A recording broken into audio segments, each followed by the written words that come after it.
নমস্কার। আসে না তো ফিরে ইউটিউব চ্যানেলের পক্ষ থেকে সকল গল্পপ্রেমী শ্রোতাদের জানাই অভিনন্দন। আজ যে গল্পটি শোনানো হবে সেটা একটু অন্য ধরনের, অর্থাৎ এটি একটি পুনর্জন্মের কাহিনী।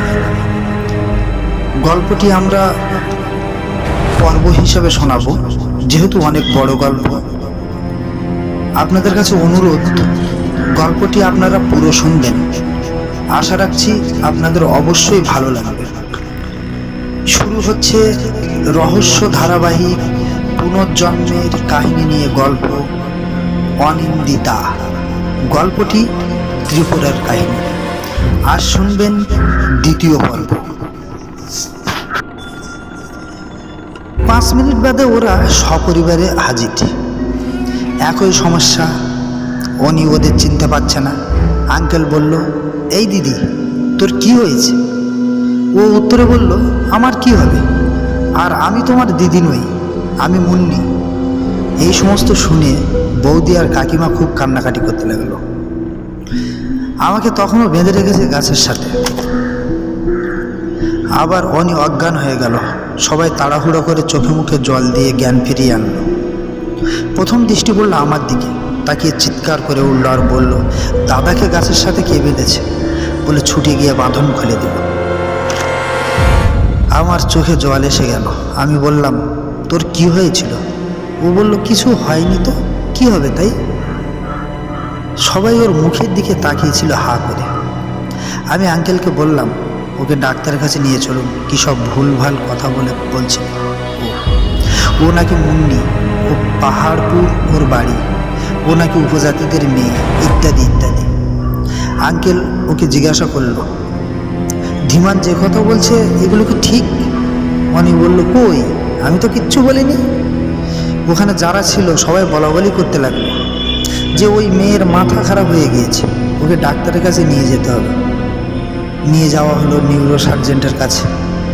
পরীক্ষা করে ডাক্তার বলল, ঠিক আছে, কোনো অসুবিধা তো নেই। আমরা সবাই বাড়ি চলে গেলাম। সবাই চিন্তিত, কারো আর রাত্রে খাওয়া দাওয়া হলো না। আমিও ভাবতে ভাবতে ঘুমিয়ে পড়লাম। সকালে উঠে কিছুতেই হিসাব মিলাতে পারছিলাম না, কি হতে পারে ঘটনা। কোনো ভৌতিক কিছু না অন্য কিছু? ভাবতে ভাবতে ডিউটি চলে গেলাম। সারাদিন ওটাই ভাবতে লাগলাম, কোনো উত্তর খুঁজে আমি পেলাম না। ডিউটি সেরে বাসায় ফিরে আর রান্না করতে মন লাগলো না। কিছু বাদে বৌদি ভাত দিয়ে গেল, ওটাই রাতে খেয়ে নিলাম। আমি হিসাব মিলাতে পারছি না, ওয়ানি আবার মুন্নি, বাড়ি পাহাড়পুর, পাহাড়ের গায়ে, কি হতে পারে ভাবতে ভাবতে ঘুমিয়ে পড়লাম। হঠাৎ রাত্রে চেঁচামেচি, আমাকে ডাকছে বৌদি, বলছে, ধীমান ওঠো না, মেয়ে আবার কেমন করছে, কী সব বলছে। ছুটে গেলাম ওর ঘরে। দেখি বলছে, আমি বাড়ি যাব। আমার মা বাবার কাঁদতে কাঁদতে চোখ অন্ধ হয়ে গেছে। ওরা আমার কথা সব সময় ভাবে, আমাকে ছেড়ে দাও। আমার মাথায় একটা বুদ্ধি এলো। আমি বললাম, মুন্নি?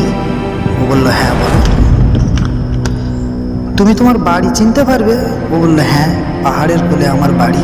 বাবা ছিল উপজাতিদের সর্দার। ওরা আমাকে রেপ করে মেরে কুয়ায় ফেলে দেয়, কোনো বিচার হয়নি। বিচারের আশায় আবার আমার জন্ম। আমি ছাড়া আমার বাবা মায়ের আর কেউ নেই, ওরা পাগল হয়ে যাচ্ছে। আমি ওদের ওখানে যাব। আমি বললাম, এখন তো বিশ্রাম নাও, কাল সকালে আমি তোমাকে নিয়ে যাব। এই বলে আঙ্কেলকে বাইরে ডাকলাম আর বললাম, আপনি চেনেন পাহাড়পুর? আঙ্কেল বলল, চিনি, পাহাড়পুর রিজার্ভ ফরেস্টে আমার বন্ধু চাকরি করে। আমি বললাম, ওনাকে ফোন করুন, আমি একটু কথা বলবো। আঙ্কেল ফোন করলেন, আমি কথা বললাম। আমি বললাম, স্যার, আপনি কতদিন চাকরি করছেন পাহাড়পুর? উনি বললেন, প্রায় 40 বছর হবে।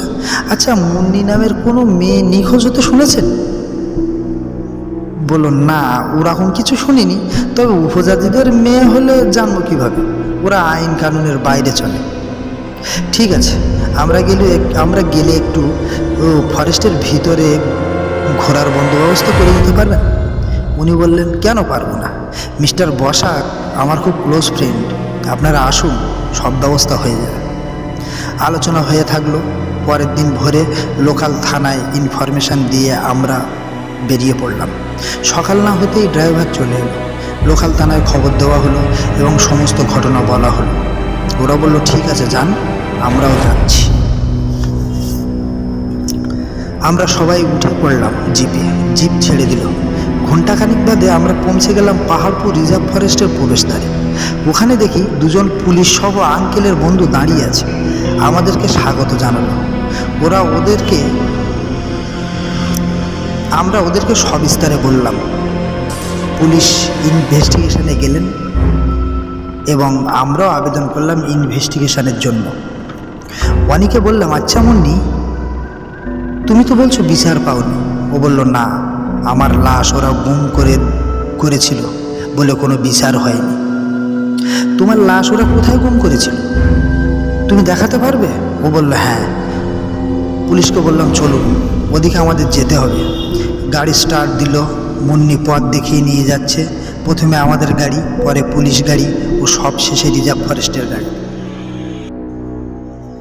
ধন্যবাদ দ্বিতীয় পর্বের গল্পটি মন দিয়ে শোনার জন্য। এর পরবর্তী দিন আমাদের আসছে দ্বিতীয় পর্বের গল্প। আপনারা অবশ্যই শুনবেন এই আশা রাখি। গল্পটি পুরো শুনলে আপনাদের খুব ভালো লাগবে। তো ততক্ষণ সুস্থ থাকুন, ভালো থাকুন।